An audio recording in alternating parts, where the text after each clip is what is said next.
കേരളത്തിൽ നിക്ഷേപം നടത്താൻ വരുമ്പോൾ ഇവിടെ വ്യവസായ സൗഹൃദമല്ല എന്ന് അത്തരം ആളുകളെ ധരിപ്പിക്കാൻ ചില ആളുകൾക്ക് നല്ല ഉത്സാഹമാണ്.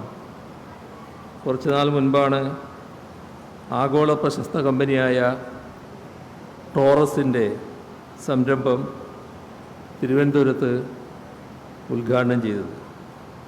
ആ സംരംഭത്തെ മുടക്കാനും അവരെ ഇവിടുന്ന് ഓടിക്കാനും ചിലർ വല്ലാതെ കണഞ്ഞ് പരിശ്രമിച്ചിരുന്നു. നമ്മുടെ കേരളത്തിൽ പുതിയ സംരംഭങ്ങൾ തുടങ്ങാൻ വേണ്ടി എത്തുന്ന ആളുകളോട് ഇവിടെ ചിലരൊക്കെ പറയുന്നത് ഇവിടെ ഇൻവെസ്റ്റ് ചെയ്യേണ്ട കാര്യമില്ല, ഇവിടെ വ്യവസായ സൗഹൃദമായ ഒരു സ്ഥലമല്ല, പകരം നിങ്ങൾ ബാംഗ്ലൂരോ അല്ലെങ്കിൽ മറ്റ് സംസ്ഥാനങ്ങളോ ഇൻവെസ്റ്റ് ചെയ്യൂ എന്ന് പറയുന്ന ചില ആളുകളുണ്ട്. അതിനൊപ്പം തന്നെ ഇവിടെ തൊഴിലില്ലായ്മയാണ്, ഇവിടെ പുതിയ സംരംഭങ്ങൾ വരുന്നില്ല എന്ന് പറയുന്നതും ഇവർ തന്നെയാണ്. അങ്ങനെ രണ്ട് വള്ളത്തിൽ കാല് ചുറ്റി നടക്കുന്ന കുറേ ആളുകളുണ്ട് നമുക്ക് ചുറ്റും. അതിൽ പ്രതിപക്ഷ നേതാവ് ഉൾപ്പെടെയുള്ളവരുണ്ട് എന്ന് എടുത്തു പറയുകയാണ്. എന്നാൽ ഇവർക്കൊക്കെ തന്നെ ഇന്നൊരു കലക്കൻ മറുപടി മുഖ്യമന്ത്രി കൊടുത്തിട്ടുണ്ട്. അതായത് ഇവിടെ ഇൻവെസ്റ്റ് ചെയ്യാൻ വന്നപ്പോൾ ചെയ്യരുത്, ബാംഗ്ലൂർ പോയി ചെയ്യൂ എന്ന് പറയുന്ന ആളുകൾക്ക് അവരെ വകവെക്കാതെ ഇവിടെ തന്നെ പണം നിക്ഷേപിച്ച് ഇപ്പോൾ വലിയ രീതിയിൽ ഒരു സംരംഭമായി മാറിക്കൊണ്ടിരിക്കുന്ന, ടെക്നോ പാർക്കിൽ തന്നെ വലിയൊരു സംരംഭമായി മാറിക്കൊണ്ടിരിക്കുന്ന ഒരാളുടെ വിജയകഥ പറഞ്ഞുകൊണ്ടാണ് മുഖ്യമന്ത്രി ഇവർക്കൊക്കെ മറുപടി കൊടുത്തിരിക്കുന്നത്. ആ മറുപടി, ആ കലക്കൻ മറുപടി നമുക്കൊന്ന് കേൾക്കാം. ഇവിടെ ഈ പരിപാടിക്ക് മുൻപ് ഞാൻ പങ്കെടുത്തൊരു പരിപാടി ഇവിടെ തന്നെയുള്ള IBS ക്യാമ്പസിൻ്റെ ഉദ്ഘാടന പരിപാടിയാണ്.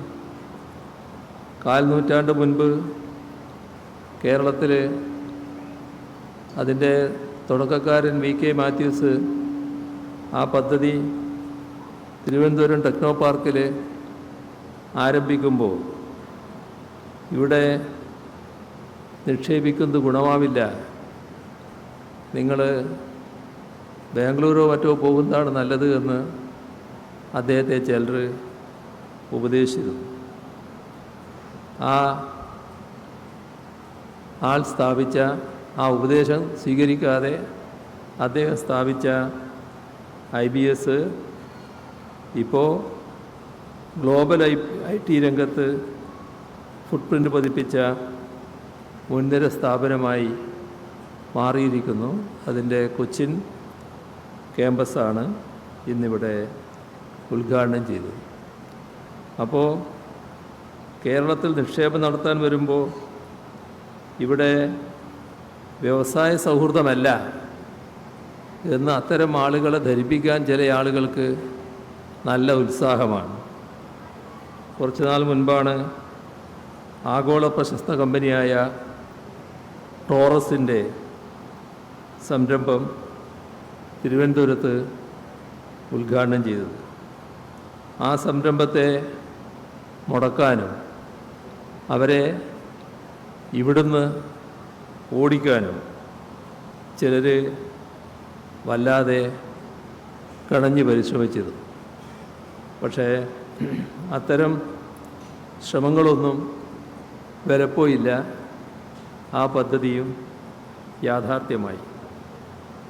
ഇതിനൊക്കെ പിന്നിൽ ഉണ്ടായിരുന്നവർ തന്നെയാണ് നമ്മുടെ നാട് വ്യവസായ സൗഹൃദമല്ല എന്ന് പ്രചരിപ്പിക്കാൻ ശ്രമിക്കുന്നത്.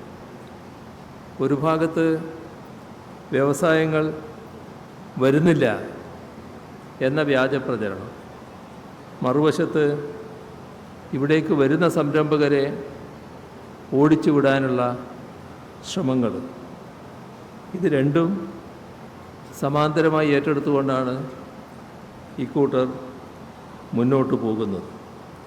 പക്ഷേ അത്തരം ആളുകളെയൊന്നും വിശ്വസിക്കുന്നവരല്ല സംരംഭകർ എന്നതാണ് നമ്മുടെ അനുഭവം തെളിയിക്കുന്നത്. വ്യവസായ മേഖലയുടെ വളർച്ച അത് സ്വകാര്യ മേഖലയും പൊതുമേഖലയും തങ്ങളുടേതായ പങ്കുവഹിക്കേണ്ടതാണ്. ഈ രണ്ടിനെയും പരിപോഷിപ്പിക്കുന്ന സമീപനം തന്നെയാണ് സർക്കാരിനുള്ളത്.